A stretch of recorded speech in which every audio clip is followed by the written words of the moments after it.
Mesmo em meio à dor e guerra, da maior punição que possamos imaginar por conta de um erro ou de um pecado, se clamarmos arrependidos, dispostos a mudar o caminho que estamos percorrendo, deixando o erro, alcançaremos misericórdia.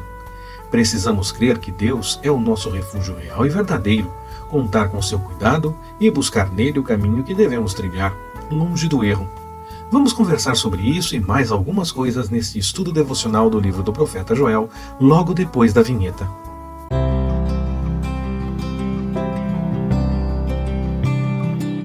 Olá, Pastor Ricardo na área, graça, paz e alegria.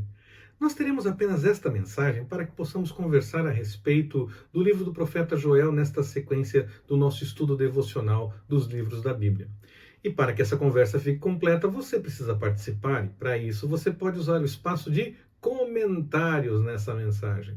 Lá você pode apresentar o seu testemunho, suas observações e, claro, fazer a sua pergunta a respeito desta mensagem, e assim nós podemos conversar. Vou responder permitindo o Senhor, e assim nós conversaremos mais a respeito do livro do profeta Joel, especificamente nessa mensagem. Pouco se sabe a respeito de Joel, a respeito do tempo em que ele profetizou e essas coisas todas. Não existe nenhuma referência muito mais clara no próprio livro de Joel. Existem algumas possibilidades, mas não existe uma referência clara no livro de Joel para o tempo em que o profeta profetizou, e nenhum outro livro do Antigo Testamento faz uma referência nominal ao profeta Joel. Não vemos em Reis ou Crônicas nenhuma informação específica a respeito de Joel. No Novo Testamento, sim, ele é citado, por exemplo, em Atos dos Apóstolos, na boca de Pedro, no sermão depois da descida do Espírito Santo, depois do Pentecostes, no capítulo 2, versículos de 16 a 21. Ali nós vemos o profeta Joel sendo citado, a profecia dele sendo citada e sendo falado o nome dele por Pedro naquele momento. Nos livros dos outros profetas, nós vemos algumas situações que são parecidas com as situações que acontecem nos dias de Joel, na profecia de Joel. Podemos ver, por exemplo, em Amós ou em Isaías, situações bem parecidas, mas os estudiosos acreditam que Joel, se essa comparação puder ser feita entre Amós e Isaías, que Joel seria mais antigo do que esses dois profetas. Há outros estudiosos que acreditam que Joel veio bem depois, então não há consenso a respeito da data de Joel. A respeito de autoria, não. A respeito de autoria, Joel é reconhecido como autor.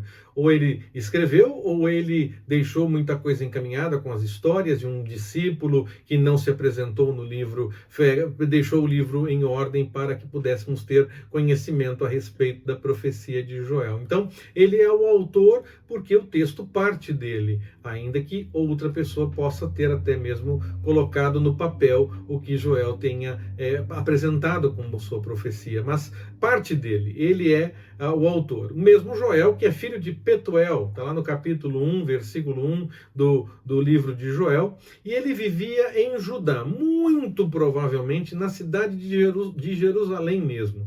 É provável que ele vivesse em Jerusalém. Essa época de Joel ela é realmente complicada, a ponto dos estudiosos definirem, em alguns casos, que Joel talvez nem tenha existido de fato, que o mais importante no texto de Joel é a sua profecia, é a mensagem apresentada, e talvez Joel nem tenha existido realmente. Pessoalmente, eu entendo que nesse aspecto nesse aspecto pessoal, Joel dá pistas de que ele realmente existiu, que ele foi um profeta, filho de Petuel. Não criariam muitas informações se não houvesse como checar essas informações. Não há nenhum relato de que o livro seja apenas um romance ou alguma coisa assim. Então há um perfil histórico no livro que indica que ele vivia em Judá, possivelmente em Jerusalém. Pedro, quando cita Joel, não cita que a mensagem dele seja mais importante, mas cita o próprio profeta Joel, o que realmente me faz acreditar que essa ideia de que Joel nem teria existido, ela já é um pouco exagerada. É complicado definir a data de Joel. Talvez pelos eventos no livro, nós possamos chegar ao tempo de Joás, do rei Joás, quando o sacerdote Joiada ainda estava dando as informações e discipulando o rei Joás, e ainda era muito importante no reino, por volta ali do ano 840 a.C. Mas porque o livro trata dessa questão de altos e baixos na questão religiosa, mas isso acontece em Israel e Judá desde o tempo dos juízes e em tantos outros momentos históricos, em tantos momentos de outros reis isso também aconteceu, então não é possível definir com certeza que seja esse o tempo de Joel. Eu estou propenso a acreditar que sim, que Joel seria da época do rei Joás, e que o sacerdote Joiada estava encaminhando todas as coisas em mais uma reforma religiosa, em mais um ajuste com o Senhor. Essa é apenas uma possibilidade, não posso cravar e ter certeza a respeito disso, porque, como eu falei, há outros momentos históricos em que o povo também teve altos e baixos durante a caminhada, durante o tempo de outros reis. Por exemplo, no capítulo 1 de Joel fala a respeito de uma praga e essa coisa toda, então alguém poderia dizer, podemos tentar definir. Bom, mas isso não aconteceu uma única vez, então a história relata esses eventos em outros momentos, em vários momentos, então também não é possível definir por conta disso. O livro de Joel parece dividido claramente em duas seções. A primeira, do capítulo 1, versículo 1, até o capítulo 2, versículo 27, trata a respeito de um julgamento da parte do Senhor, e que seria para aqueles dias mesmo da profecia, quando muito para os dias de vida das pessoas, até aguardar o dia do Senhor, mas havia um componente mais imediato também na profecia de Joel nesse momento. Ele aponta, sim, para a questão do dia do Senhor e para aguardar pela eternidade com o Senhor, mas ele também estava muito preocupado com os eventos que estavam acontecendo naqueles dias. Então esse julgamento era para muito desse julgamento era esperado para aqueles dias mesmo, por conta das coisas que estavam acontecendo, inclusive. E essa confirmação do julgamento da parte do Senhor era também um chamado, não para apenas aguardar o julgamento e simplesmente se lamentar, mas um chamado para o arrependimento, apresentando na própria profecia e na própria questão do julgamento, apresentando uma promessa de restauração da parte do Senhor para aqueles que se arrependessem e buscassem a vontade do Senhor. A segunda sessão do livro de Joel seria do capítulo 2, versículo 28, até o final, até o capítulo 3, versículo 21. E aí, então, o profeta começa a falar, além da questão da esperança do Espírito Santo, que o Senhor salvaria todo aquele que o invocasse, mostrando, então, que o julgamento não era simplesmente uma coisa esperada para ser determinado e não tem mais o que fazer. Havia, sim, a promessa e o convite para a mudança, para buscar ao Senhor.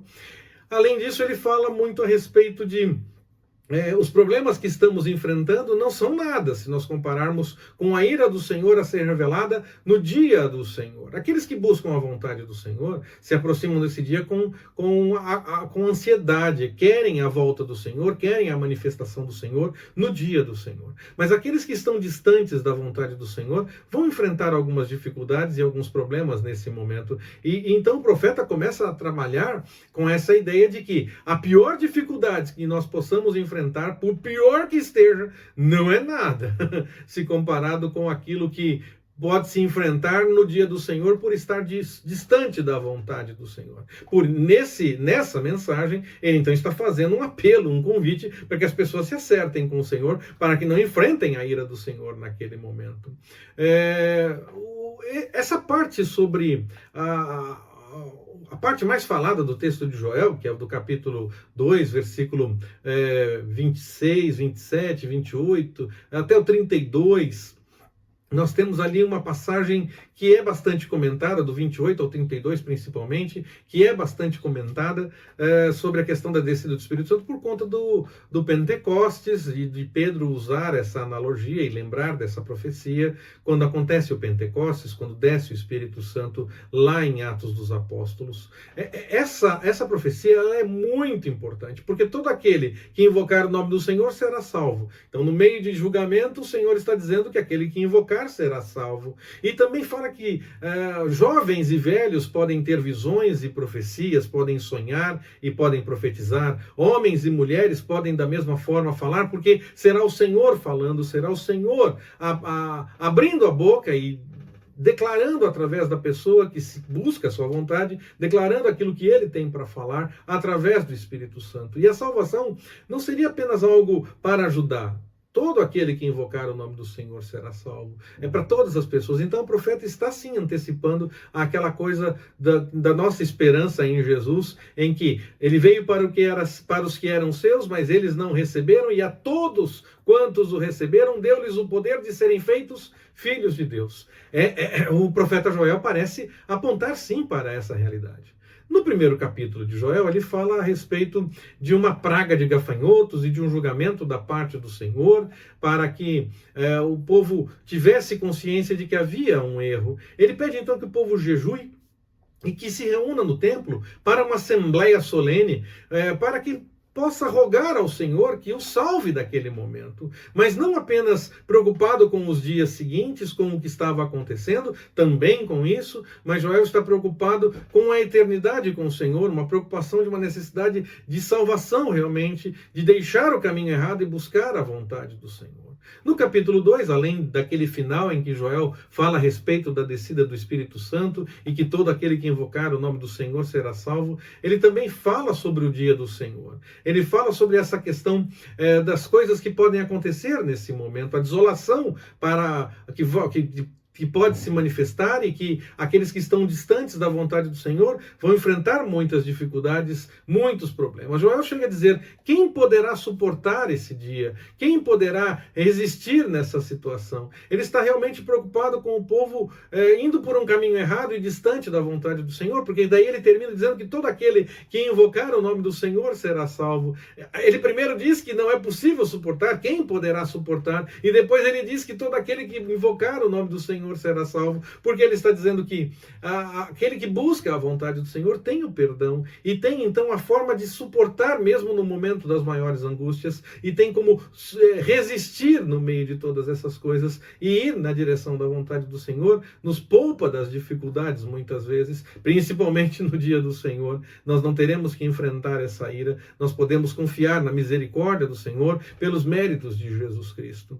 No capítulo 3, Joel faz o anúncio de que o Senhor vai restaurar Judá. Não vai simplesmente ficar no momento do julgamento e da dificuldade. Haverá tempo sim para a punição, mas porque o povo deixou a vontade do Senhor, mas aí também haverá a promessa de um acerto quando o povo buscar arrependido a vontade do Senhor. Uma promessa tanto para aqueles dias mais próximos, porque Joel está preocupado com o povo tendo uma resposta diante dos problemas que estavam enfrentando, mas uma promessa também para os dias da eternidade com o Senhor. Nós devemos pensar na profecia de Joel sempre com esses dois momentos históricos. O momento em que os eventos estão acontecendo, aquilo que o Senhor iria realizar logo em seguida daqueles dias, e aquilo que o Senhor tem para realizar na eternidade, naquilo que nós podemos esperar do Senhor realmente para a eternidade. Então, a profecia de Joel aponta para um tempo em que a guerra cerca o povo, aponta para a punição diante dos erros, aponta para um tempo de dificuldade, de situações complicadas realmente. Era sim tempo de angústia por conta de erro. Nem sempre quando enfrentamos dificuldades, nós enfrentamos por conta de erro, por conta de problema. Há alguns momentos, como João, capítulo 9, versículos de 1 a 3, que nem pais, nem o próprio cego tinham pecado, mas aquilo tinha acontecido para que se manifestasse a glória do Senhor. Mas Joel está tratando não desta situação. Joel está tratando de punição por conta de erro realmente cometido, porque o povo tinha se afastado da vontade do Senhor. Então o Senhor permitiu essa dor, permitiu essa dificuldade para que eles pudessem se arrepender, pudessem notar o que estava errado na vida deles, pudessem ver que estavam se afastando da vontade do Senhor. E esse é um chamado para a mudança, o momento da dificuldade dificuldade também é um chamado para a mudança. E mesmo nesses dias de maior angústia, de grande escassez, nós podemos contar com o cuidado do Senhor quando Ele está conosco, quando nós estamos buscando a sua vontade. E aqueles que estão enfrentando problemas por conta de erros que cometeram, devem olhar para essa situação e contar com o cuidado do Senhor realmente, buscar ao Senhor arrependido, para que possa experimentar esse cuidado do Senhor, porque Ele sim é o nosso maior refúgio, Ele sim é aquele que nos guarda, Ele sim é aquele que nos sustenta no meio das angústias quando nós enfrentamos alguma angústia, para que se manifeste a glória do Senhor, mas também é aquele que nos capacita a mudarmos realmente o caminho, porque Ele gera o querer e Ele gera o efetuar, mas nós temos que ir na direção da vontade do Senhor, que nós possamos realmente deixar o caminho errado e ir na direção da vontade do Senhor, porque Ele é aquele que nos guarda. Que o Senhor nos abençoe. Forte abraço, até mais, permitindo o Senhor.